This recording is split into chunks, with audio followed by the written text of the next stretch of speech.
Guys അങ്ങനെ മാറ്റ ready ആയിട്ട് ഞാൻ നേരെ ക്ലാസ്സിലേക്ക് പോവാണ്. കൊടയൊക്കെ പിടിച്ചിട്ട് ചെറിയൊരു മഴയുണ്ടായിരുന്നു.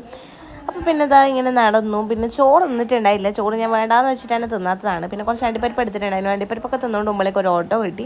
അങ്ങനെ നേരെ ഓട്ടോ കയറി അതൊക്കെ തിന്നുകൊണ്ട് ഇങ്ങനെ പോവാം. നേരെ ക്ലാസ്സിൽ കയറി വൈകുന്നേരം അപ്പോൾ ക്ലാസ് കഴിഞ്ഞ് ഇറങ്ങി. ഞാൻ ക്ലാസ്സിൽ പോകുന്നത് കാണിക്കാത്തത് ഡെയിലി ഇത് തന്നെയല്ലേ കാണിക്കുന്നത് വെച്ചിട്ടാണ് കേട്ടോ. അങ്ങനെ വൈകുന്നേരം ആയപ്പോൾ ബസ്സൊക്കെ പിടിച്ച് നാട്ടിലെത്തിയിട്ടുണ്ട്. പക്ഷെ നല്ല മഴയായിരുന്നു.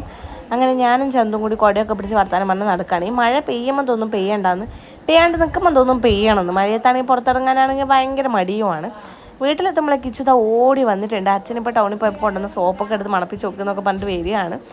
അവന് ഭയങ്കര പൗറായിട്ടുണ്ട് കണ്ടിട്ട്. നേരെ ഇച്ചുവിന് ഞാൻ കുറച്ച് കടലയൊക്കെ കൊടുത്തു. നമ്മൾ പഴംപൊരിയും ചായയൊക്കെ കുടിച്ചു. അപ്പോൾ അതിൻ്റെ മിൽമ പാലിൻ്റെ പാക്കറ്റിൽ കണ്ടൊരു സംഭവം ഞാൻ കാണിച്ചു തരാം.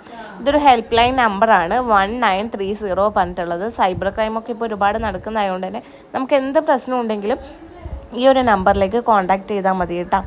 ഇത് ഒരുപാട് പേര് അറിഞ്ഞിട്ടുണ്ടാവും. അറിയാത്തവരാരെങ്കിലും ആയിട്ടുണ്ടെങ്കിൽ, ആരും കുറയാണ്ടുണ്ടെങ്കിൽ എന്തായാലും നിങ്ങൾ ഷെയർ ചെയ്ത് കൊടുക്കുക. ഇത് നല്ലൊരു ഹെൽപ്ഫുള്ളാണെന്ന് എനിക്ക് തോന്നുന്നുണ്ട്.